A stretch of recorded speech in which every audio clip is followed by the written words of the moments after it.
draw attention to that emergency, and people who are serious about being allies have to jump in it with more than just a lip. Yeah. And bring along their actions and have a movement to grow. This is Sasha, and I totally agree that, I mean, especially with trans women of color organizing themselves, that is such an important piece. Like, that folks have the support nationally to do that folks have the support locally to do that, and I think the reality is there is not a lot of positions open in terms of leadership or employment, board opportunities. I mean, if we look at, how trans women of color are being uplifted, it's people want to name the names and, like you said, share it on social media, but people are still, for the most part, even those same people, very tokenizing of the same women that they think they're sharing a post about, and will think, oh, well, I'm doing a film. Let me include this trans woman. She can be the main character. Yes, this is how I'm uplifting the voice. And I said to them, no. Do you have any trans women involved in writing? Do you have any trans women involved in any other skills that they might have to offer or to grow? And I think one thing is that we can't uplift people that we don't have a relationship to. If you look around yourself locally or anywhere and you don't have trans women who you are connected to, not just that you follow because you love what they say, but that you care about, that you check in on, that you get to know, that is part of how you uplift people. You have to get to know them. You have to have a relationship to them. And then you can't just plug them into things that you want to.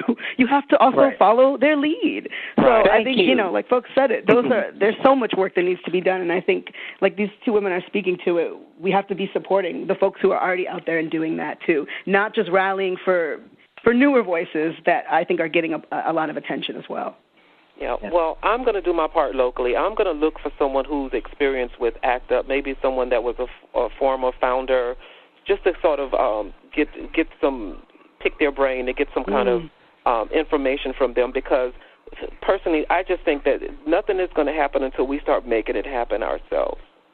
Yeah. Agreed. And I'm here in New York City. This is Sasha. If I can connect you, there are definitely folks here who I've met and I know who were involved in ACT UP, back in the day, and still there is ACT UP in New York as well now to this day. So yes, anybody that has some kind of knowledge that they can share with us, I would really appreciate it, because I don't think anything is going to change until that starts to happen. We have to start doing sit-ins. We have to start doing die-ins, that people know that trans lives do matter.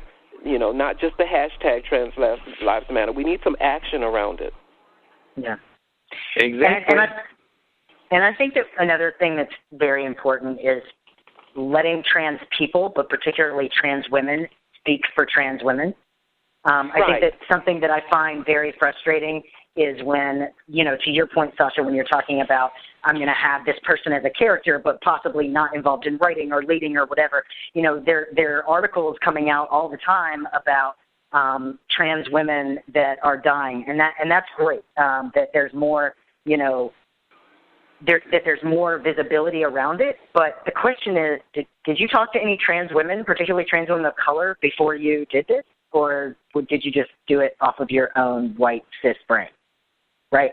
Yeah. And so I feel like it's very important that, Cheryl, to your point about, we create this movement and the allies have to jump on board. I agree.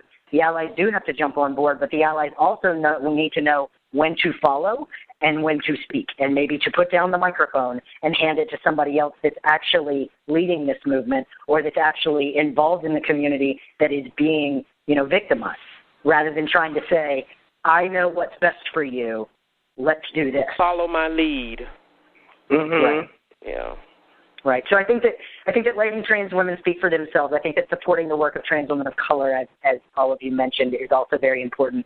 And I know that not everybody has the means to do so, but one of the things that I find very important, if you do have the means to do so, is that while there is not necessarily, to your point, Tracy, one giant movement right now where everybody is connected. There are small organizations that are frontline organizations that are doing this work, that are trying to change lives, that are changing lives. And so if you have money to give, Juxtapost Center for Transformation, Tilt Inc., Sylvia Rivera Law Project, THEA, the Transgender Health and Education Alliance, Trans Women of Color Collective, Casa Ruby in D.C., all of these organizations, you guys are doing frontline work, And sometimes you need a couple dollar bills to get things done. You need a couple dollar bills to help people with housing when they're not getting housing. So for those of our listeners that are looking for something to do and feel like I'm in the middle of nowhere and I don't really know any trans people, but I really want to do something, you know, reach out to different groups in your social media group and find out if there are trans people that you can get to know. Find out if there are issues that you can help on. But also, if you have those extra dollars that you can donate or your time to volunteer for some of these groups, I feel like that it's so incredibly important. I don't know if each one of you, like if each one of your organizations takes donations, takes volunteer hours. Is that something that you guys do and welcome? Who's going to turn down donations and volunteer hours? And they're tax exempt. Yes, and the Sylvia Rivera Law Project is always looking for interns who want to support and offer their time and their energy and their skill set to us, and we definitely take donations, and you can check that out on our website, srlp.org. Awesome. Please visit www.tilpp.org. We're having a little mechanical problem at present, but we'll be up again in a minute. And Tracy, do you want to go ahead and plug the website for Juxtapoz Center? Yes, the jct.org. Also, please support. We're not only an advocacy and consulting organization, we're also supporting an organization for THAP, Transgender Housing Atlanta program, which, you know, does referrals, housing, and emergency housing for transgender identified people. And also, since we're plugging, I'd just like to let everyone know that Peach State Conference is October the 30th and 31st, 2015. You may register at www.peachstateconference.org. Yes, thank you. And Tracy, can you do me a favor for those folks that didn't hear the previous show that you were on that you talked about that? Can you talk a little bit about what that Peach State Conference, how it came into being, and what its purpose is? Well, Peach State Conference came into being after Southern Comfort Conference abruptly left the state last year. Or was it this year that they had their last conference? But we wanted to fill the void. We wanted people within the metro Atlanta area to not have to travel all the way to Florida just to attend a conference. So a group of us, Blake Afford, Lisa Rahman, and they invited me to be a part of it, which I'm so grateful for them to doing so. So we just wanted to make sure there's an educational health information where you can receive all kinds of information that affects transgender and gender nonconforming people. This year we have, as one of our presenters, Department of Justice, United States Department of Justice, will be there. Also, the LGBT liaison officer, Eric King, will be there. So we just want to make sure that there is a educational to provide health information, basic information for transgender and nonconforming people here in Atlanta. Yeah, when I found out about it, I was amazingly sad to hear about Southern Comfort leaving. But as soon as I found out about the Peach State Conference, I'm really looking forward to that. Yes, and this will be our first conference, so we're looking forward to having a wonderful event. So, you know, we talked about that we need to do this organizing, and so I want for folks to that are listening to this, if you want to know more about what organizing efforts are going on, you can always reach out to me at The Strong Stance, and I can always put you in touch with any of our guests if they're open to being contacted. But look in your areas, you know, find different organizations that are doing this work for the trans community. But I think that what is really something that I want to make sure that we mention before the end of this show, and I would love to hear if any of you have ideas on this, is this is a massive amount of loss as a community. You know, to have this many people murdered that we're aware of, to constantly be facing these type of discrimination, there's a lot of emotions that come with loss, and whether it's anger or fear or sadness, or if you're cycling through all of those, I think that something that's very important that a lot of activists don't remember for themselves, and I'm sometimes very bad at this, is self-care. And so I feel like taking a moment to step away, taking a moment to realize that there are some things that we can take joy in this world, and people that we can take joy in is so vitally important, because when you get burned out and when you get just completely distraught, it can lead to a lot of despair and a lot of depression. And so I don't know if each one of you has kind of your own method. Like, where's your happy place? What do you do when you just need to unplug and have that moment of self-care to keep yourself from going nuts with all of these tragic events that are happening? So, Tracy, what's your happy place? My happy place is every day before I get up and get active, I meditate. I do prayer and meditation. And also another happy place for me is my garden. I'll put on my iPod and, go out in the garden and spend hours upon hours, enjoying myself, and that helps me. And also I'm not afraid to take a week off. This coming September, I will be taking a week off for myself, some self-care. I don't want to deal with any work. I don't want to deal with any board meetings, committee meetings, nothing. I'm just going to be, it's all about Tracy and what I want to do, so I'm going to leave town for a week. That's great. Cheryl, do you have anything that you do to kind of take care of yourself? I listen to R&B classic music and get into playing with my dog.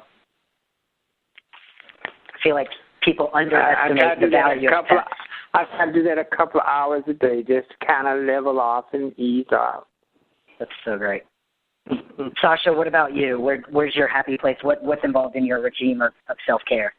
Oh, I so agree. Taking time and being able to be real about my capacity. I just actually took a day just recently just to be on the land. I do a lot of spiritual work and healing work with community and rituals and practices, and being with people who inspire and love and affirm me really helps. And definitely being on the land and by the water and just having space and time to think. And if not, when I'm in the city and things are hectic, I definitely take a bath, just try to slow things down and unplug from the matrix of social media and email. Yeah, I have to agree. I think that one of the things that I loved about leaving D.C. is that, we're now looking for a 20-acre farm, and I'm hoping that will be a solace. But the other day, I took a day off with my wife, and we went to Whitewater in Atlanta, and it wasn't necessarily quote-unquote rest, but we had a great time, and because we were at a water park, we left our phones in the car. I didn't see a single email or post or anything for a good 10 hours, and I looked at her at one point at about 6 p.m. right before we left the park, and I said, it's just been a really great day, just been completely unplugged. So spending time with those loved ones, whether it's in a quiet space or doing something fun and kind of unplugging, I feel like it's so important. So for those of our listeners that are feeling like you're kind of burnt out, you just had, 4 different people tell you about their self-care regimes. And so I encourage you to take some time out for yourself, because we need every single person charged and ready. And so if you're not taking care of yourself, if you're trying to do so much good for the movement, you gotta recharge those batteries every now and then. So absolutely. I just want to thank each of you for taking the time out today to come on to the Strong Stance and to share your experiences and your thoughts and your anger and your frustration and your ideas with our listeners. I feel like it is just so vitally important to our community and our movement. So I just want to thank all of you for the time that you've spent with me today. Thank you for organizing this important discussion, Eli. I really appreciate it. Thank you for having me, Eli. I appreciate the opportunity to discuss this. Absolutely. I thank you so much, Cheryl, for joining us. And likewise, this is Sasha Alexander. I'm just honored to be able to even be on the phone with all of y'all across the country, everywhere, to share this important work in words. It means a lot. Well, thank you all again. And to those of our listeners, thank you for joining us. We'll be back next month with, I'm sure, another amazing topic. Until then, take care of each other and be well. Have a good night. Who have I become? Who have I become? Who have I become? Who have I become? Who have I become? Who have I become? Who? Throw tight, midnight, wait.